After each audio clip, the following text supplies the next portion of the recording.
কলকাতা থেকে সরিয়ে চেন্নাই হায়দ্রাবাদে বাংলাদেশের ম্যাচের প্রস্তাব দিতে যাচ্ছে আইসিসি। তবে কোনোভাবে ভারতে যাবে না বাংলাদেশ, এমনটাই জানিয়েছেন বিসিবি পরিচালক। সেক্ষেত্রে প্রয়োজনে বিশ্বকাপ খেলবে না টাইগাররা, তবে মাথা নত করবে না বিসিবি। যদিও ক্রিকেটারদের বড় একটা অংশ চাইছে বিশ্বকাপ খেলতে, তবে ভারতে গিয়ে কি বিশ্বকাপ খেলা উচিত বাংলাদেশের? সময় ঘনিয়ে আসছে, প্রশ্ন আরও গভীর হচ্ছে কি আছে বাংলাদেশের ভাগ্যে। বিশ্বকাপেই কি দেখা যাবে না লাল সবুজের কোনো প্রতিনিধি দলকে, নাকি বাংলাদেশ খেলবে ভারতের মাটিতেই?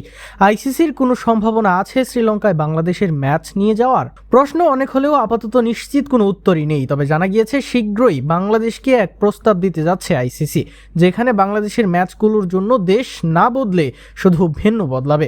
অর্থাৎ কলকাতার 3টি ম্যাচ সরিয়ে অন্য কোথাও, যেমন হায়দ্রাবাদ বা চেন্নাই নেওয়া হবে। এই নিয়ে মিথুন আলী সহ সাবেক ক্রিকেটারদের একটি মহল চাচ্ছে যে কোনো মূল্যে বাংলাদেশ খেলুক বিশ্বকাপ। তবে বিসিবির ডিরেক্টর আসিফ আকবর জানালেন, তিনি বলেছেন বিসিবি তাদের অবস্থান পরিবর্তন করবে না, এটা লাউড অ্যান্ড বিউটিফুল।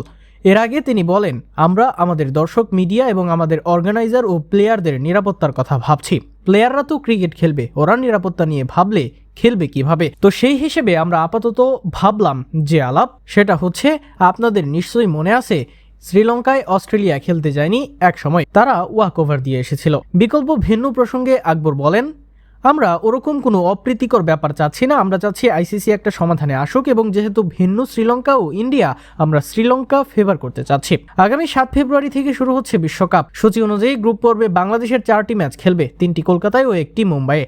তবে ভারতের ক্রিকেট বোর্ড বিসিসিআই উগ্রপন্থীদের হুমকির মুখে আইপিএল থেকে বাংলাদেশের পেসার মুস্তাফিজুর রহমানকে বাদ দেওয়ার পর নিরাপত্তা শঙ্কায় বাংলাদেশ ভারতে খেলতে যেতে অস্বীকৃতি জানায়।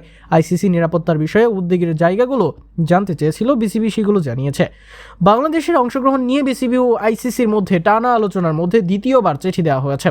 বিশ্ব ক্রিকেটের নিয়ন্ত্রক সংস্থা আইসিসি এখন পর্যন্ত এ বিষয়ে নীরব ভূমিকা পালন করেছে।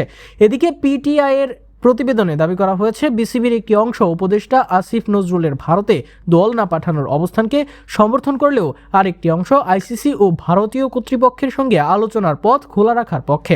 এর আগে বিসিবির দেয়া প্রথম চিঠির জবাবে বুধবার আইসিসি বলেছে, টুর্নামেন্টের 1 মাস আগে ভেন্যু বদল করা কঠিন, পাশাপাশি নিরাপত্তা নিয়ে বাংলাদেশকে আশ্বস্ত করেছে আইসিসি।